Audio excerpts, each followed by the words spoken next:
Magandang araw po sa inyo lahat. Welcome po sa panibagong video natin dito sa Makapili TV. Ngayon ito, good news po itong pag-uusapan natin para kay Bong Navarro kung saan hinatulan po ng guilty ang mga inakusahan niya. Yung mga nagpakulong sa kanya nung inakusahan siya ng rape di umano nito nila Dennis Cornejo tsaka nito ni sila Cedric Lee.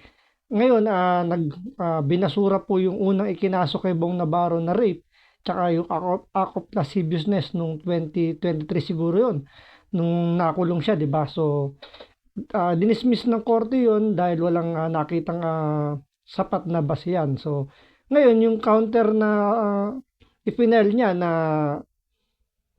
serious illegal detention with parang uh, kidnapping yatang gano'n or may ransom. So, yun yung pinaboran ngayon ng korte. So, guilty po yung ibinерdict dito kila Cedric Lee. So, bago natin simulan yung topic na yan, kung di ka pa nakasubscribe sa Makapili TV, baka pwedeng pakipindot yung subscribe button. At the same time, palike na rin po ng video. Wala namang bayad dyan. So, pindot na. So, ito, panoorin po natin itong balitang sinasabi lang magandang balita para sa mga nagmamahal kay Bong Navarro.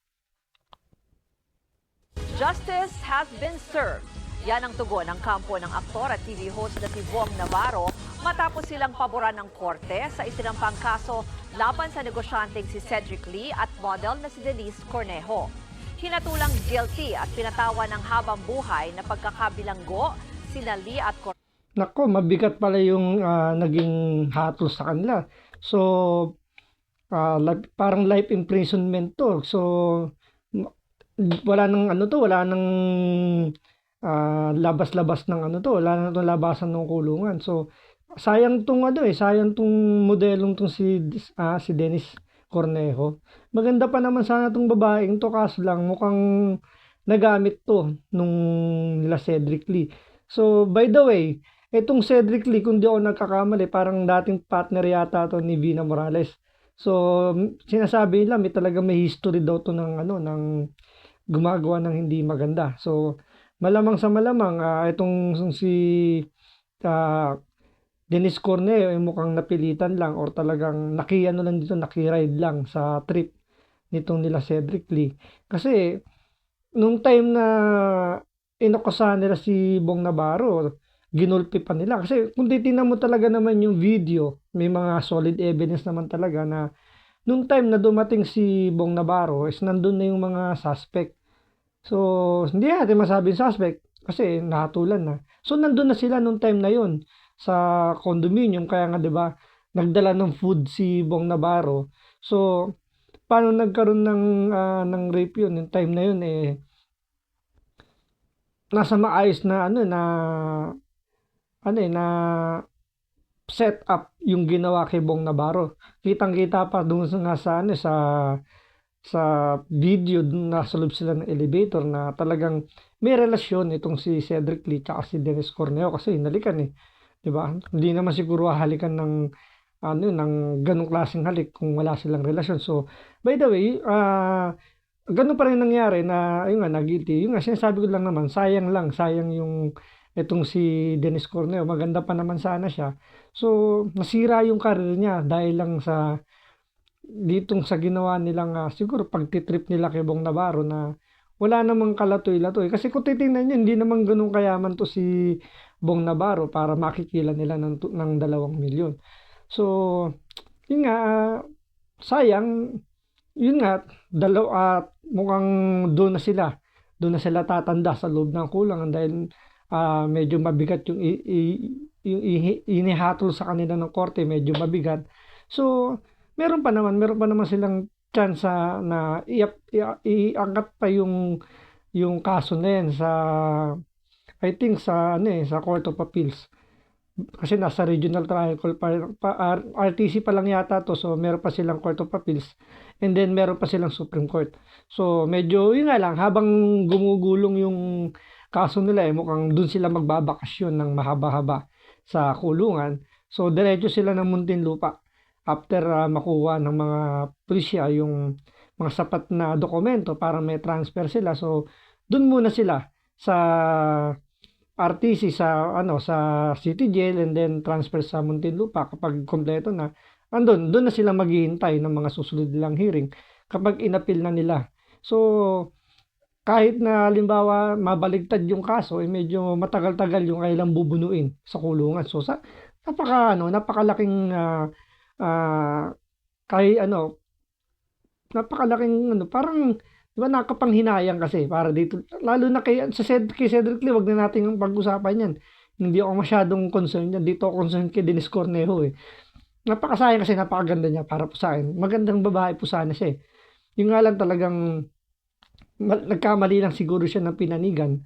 Kaya napunta siya sa ganyang sitwasyon. So, doon masasayang lang yung ganda niya sa loob ng kulungan kasi di naman niya mapapakinabangan yan. So, ang makikinabang diyan yung mga nasa loob. Siyempre, araw-araw siya makikita. So, paano magiging maganda yung magiging ambience dun sa kulungan kasi magkakaroon ng magandang babae na modelo pa naman to. So, magiging iba yung ambience. So, ay sayang lang. Pero yun nga, sa parte naman ni Bong Navarro is na napakalaking ano to, tagumpay ito. Siyempre, nawala na yung mga espekulasyon sa kanya na sinasabing maraming sinabi kay Bong Navarro na hindi magaganda. Kasi yun yung babaero siya, mahilig sa babae. Basta maraming mga negative comment na natanggap si Bong Navarro nung time na yan. Andiyan pa yung talagang nawala muna siya sa Showtime, 'di ba? Dahil nga nagpagaling siya dahil talagang ano eh, bugbog talaga yung mukha niya nung time na yun. So, siyempre andun na rin yung kahihiyan dahil nga pamilyadong tao rin naman to, may asawa. Tapos masasangkot sa ganung klaseng issue.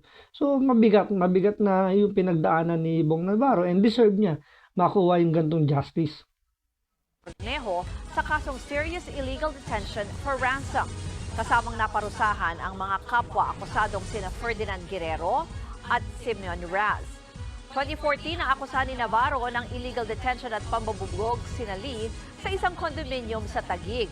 Binantaan pa umano ni Lee si Navarro kung hindi siya magbabayad ng 2 milyong piso. Ganti raw ito sa umano'y panggagahasa ng TV host kay Cornejo. Nakulong noon ng mahigit 2 buwan si Navarro ng sampahan ng kasong rape and acts of lasciviousness ni Cornejo. Nitong 2023, binasura ng Korte Suprema ang kaso. After 10 years kung saan ang daming nasabi, ang daming mga kaso na final sa kanya, na ang Supreme Court mismo nagsabi walang kabase-base yung mga kaso na yun, pero na-detain pa siya, hindi ba? Ang sabi ni Mr. Bong Navarro noon pa na ano ba yun? Malupit din tong abogado ni Bong Navarro, si Attorney Alma Malonga. Ngayon, yung naging abogado rin yata nito nila Cedric Lee tsaka ni Dennis Cornejo. Kung di ako nagkakamali, correct me if I'm wrong si Attorney Topacio yata yung humawak nun. Hindi ko sigurado. Pero pagkakaalam ko lang si Topacio yung humawak ng kaso ni Dennis Cornejo. So, kung dito pagbabasihan, medyo dito umangat si Attorney Alma Malonga. So, shoutout po sa kanya dyan. The best po kayo. Pero yun nga, ganoon man talaga sa kahit anong labanan na yan, talagang may nananalo, may natatalo. So, parang game lang naman yan. So, dito, nag-shine lang po dito si Attorney Alma Malonga. Yung road, yung daan sa hustisya, sometimes bako-bako siya, but at the end of the day, ang importante, dumating tayo dun sa tamang destinasyon. So, si Mr. Bong Navarro expressed his gratitude. Lungkot at pagkagulat naman daw ang naramdaman ng pamilya ni Denise Cornejo sa hatol ng korte. Sa isang panayam sa lolo ni Denise na si Rod Cornejo, sinabi niyang hindi raw nila inaasahan ang naging desisyon ng hukuman. Nalulungkot din. Siyempre, sa lahat naman ng siyempre kung kapamilya mo, yun naman talaga lagi mong magiging reaction kapag nahatulan talaga na hindi mo naman talaga yung gugustuhin yung kaanak mo, yung mahal mo sa buhay, yung mabibigyan ng verdict na guilty, di ba? So siyempre, para sa iyo bilang kamag-anak mo, mahal mo sa buhay, para sa iyo siyempre inosente yung mahal sa buhay. Siyempre, ganoon naman talaga. So talagang natural emotion talaga yung sasabihin mo na hindi mo ni-expect na mapupunta sa ganong sitwasyon. Kasi nga, sayang talaga si Dennis Cornejo, napakaganda pa naman ito. Kaso nga, yun nga, gaya ng nasabi ko, mukhang mali. Nasa maling direksyon siya.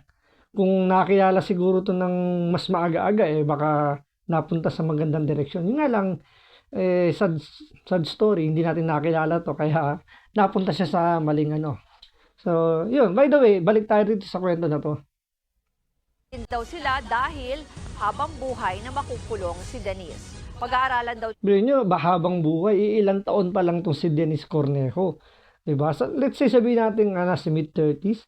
So, habang buhay na siya nasa kulong. So, sayang. Sayang yung, yung career niya bilang modelo. Sayang yung kanyang beauty.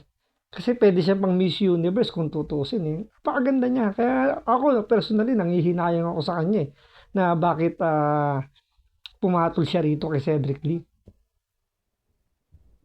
nila ang iba pang posibleng legal remedies.